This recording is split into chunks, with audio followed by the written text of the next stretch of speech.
Mr. Miguel González Gallarza, Chief Advisor Officer at Onroad. Miguel, the floor is yours. Thank you.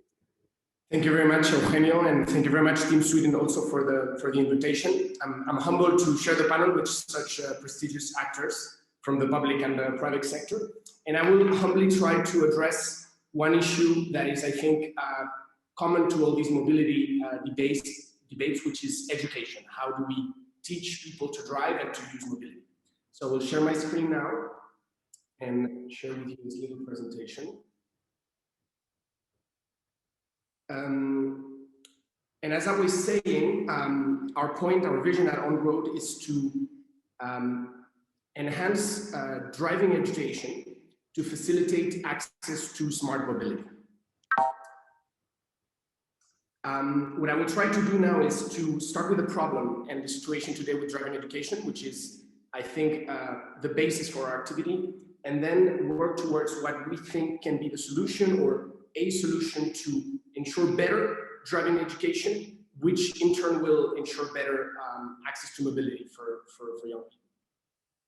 So starting with a recent poll, we found out that 70% of Spanish drivers acknowledge not respecting the rules of the road. And I had a very Spanish reaction from a radio host the other day. He said, okay, the other 30% are liars. And apart from that, I would say that it is true that driving education, as it is currently done, has a lot of room for improvement, and this is our vision. And this vision is also in the context of where Europe or the European Union is going, which is to promote, and as we've seen in this panel, a flexible and multimodal transport system that we believe will succeed if we also succeed at a better driving education. There's new forms of mobility, and we've seen it with Voi, and also, you know, car sharing, motor sharing, and this, according to this study, will account for 20% of passenger mobility by 2050. So this is a sector that is growing, and we want to be there. And also the Commission, the European Commission, has called upon the member states to harmonize this regulatory framework, as you know, and we want to also position driving education inside this framework, because, as I said before, we believe both things are strongly related. So if we speak about driving education, and this is figures for Spain, we must speak about a system that needs a restart. Why? Because this is a heavily regulated sector that is dominated by traditional players. It has long been inaccessible to digital players. It's not been fully digitized yet. And so what we have today is a status quo where the competition is quite rigged, and the customer experience has slowly degraded in the past years. As we all know, in Spain and other countries of Europe, I believe in Sweden it's pretty similar. We have the theory and the driving tests to access the driving license, right? Well, in the theory part, we still teach people with methods from the 20th century. We, force people to learn things by heart, the rules of the road, some figures. But for example, there is no formal training in risk awareness, which is how do we address mobility? What is our behavior? What is our responsibility when we go behind a wheel or in an e-scooter or even as a pedestrian? And this has already been proven to be a main driver for safer driving in the long run. So it's not about learning things by heart, which is necessary at some point, but also about being responsible drivers. And about the driving part, we have in Europe a very good system where we teach people how to drive in real-time situations, whereas, for example, in the US or in China, we still have, I would say, worse driving training systems where, for example, in China, you learn in a very protected environment, and so you never really get to learn how to drive in real time. But the problem in Europe is that driving is still a very expensive experience. It's dominated by traditional driving schools. It's done in a very non-transparent way. It's not digitized. The prices are not very transparent. And the big problem, which I will talk about in a few moments, is that driving instructors, which are at the base of the system, are demotivated by very poor working conditions, because the sector has been, as I said, closed to innovation and digitization, and so therefore these conditions have degraded over the years. And here's a few figures that basically reflect this. There's a 57% decrease in the market volume. We had 1 million driving license a year in 2009. Now it's less than 500,000. So what is going on?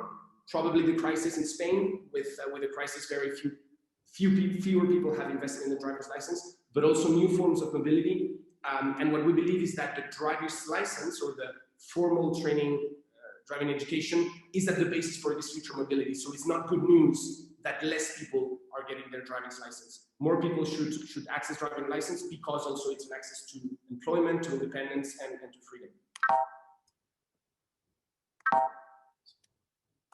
So what is our value proposition, or what is our vision to reinvent this driving education experience? First of all, and we've said it, several members of the panel have said it, we have to focus on the customer experience, right? What we believe is that driving license shouldn't be a luxury, and it should be transparent, and therefore the pricing is important. We need to have an experience that's affordable for young people. It has to carry a digital interface, because we're talking about the Generation Z, which is already born in the digital world. And although we don't have physical premises, as do the traditional driving schools, we believe that human touch is very important for this experience. As in other parts of mobility, we offer support, we offer pedagogy through this digital interface to really create a bond between our candidates and on-road.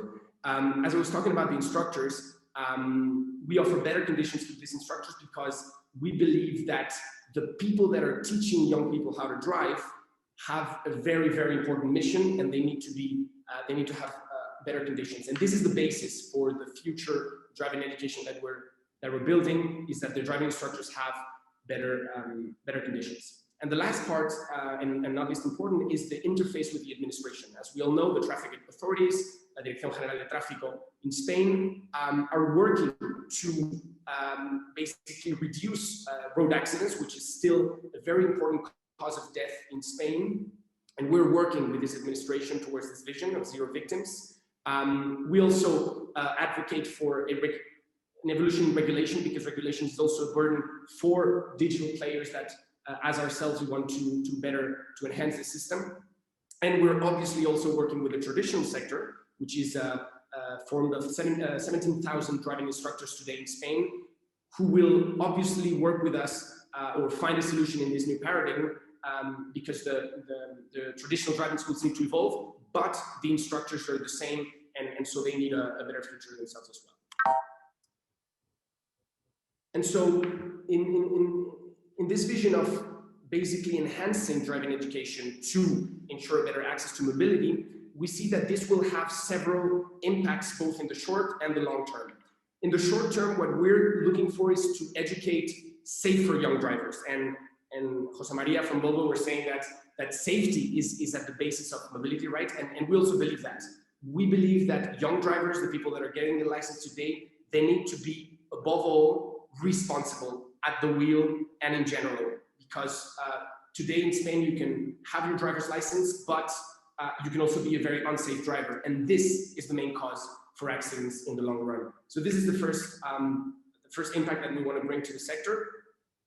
And then on the medium to long term, we want, and this was touched upon by Alvaro from ABB, is that there's new usages of mobility in this new mobility paradigm, the electric vehicles, the charging.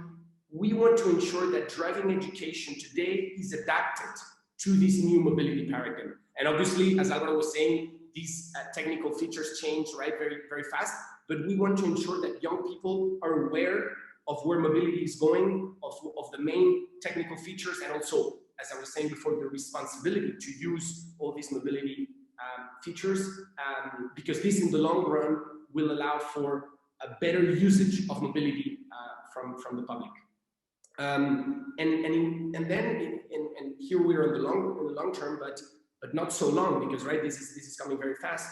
We want to be able to help and teach drivers that will be responsible and that will also coexist. And the General Secretary was touching upon that before, autonomous vehicles, because autonomous vehicles will come, but people will still drive cars or e-scooters, and we want to teach drivers that will be able to coexist with these new forms of mobility in a responsible way.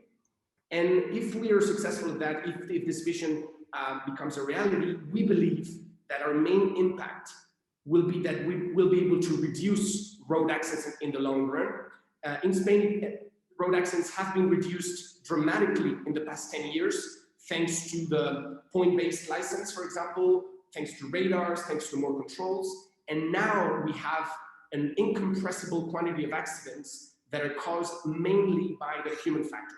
So people being careless at the wheel, or driving at the wheel, or checking their phones at the wheel, which is the main cause for accidents today. So we are a digital generation, but we also carry with us these kind of new risks that didn't exist before.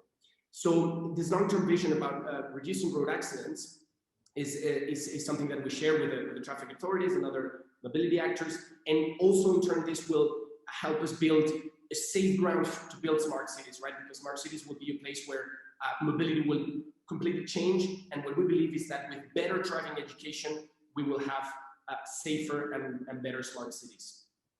And so to sum up, what I would say at Onroad, what we're trying is to become the preferred entry point to smart mobility for the Generation Z. So for young drivers, we're trying, as we said, to deliver a delightful experience when they get their driver's license, so that they become happy, safe, and responsible drivers.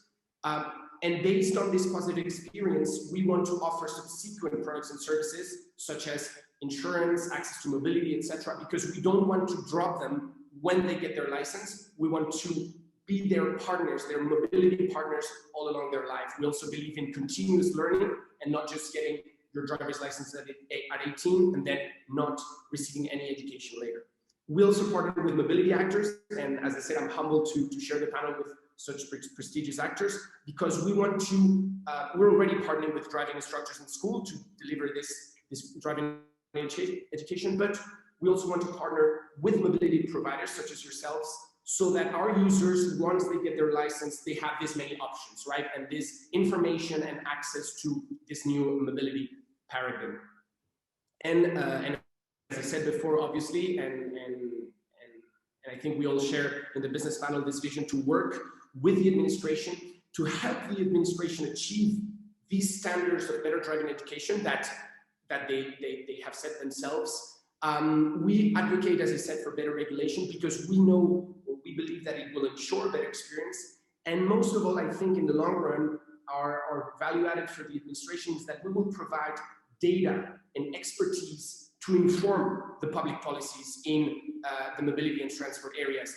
When the DGT, or the Ministry for Transportation, are designing new policies, they are often lacking data, and we want to provide a lot of data based on our users and how they drive. So, and just to sum up, I would say that driving education, in our opinion, is a key passage to build this new mobility, which needs to be smart, connected, sustainable, and safe. So thank you very much. Thank you very much. Muchas gracias, Miguel, for your presentation. Very interesting. You gave us quite a few headlines, and very interesting to see that 70% of the Spanish people acknowledge they're not fulfilling with the rules. It will be very interesting to know the equivalent data on the Swedish side. I'm pretty sure it's lower.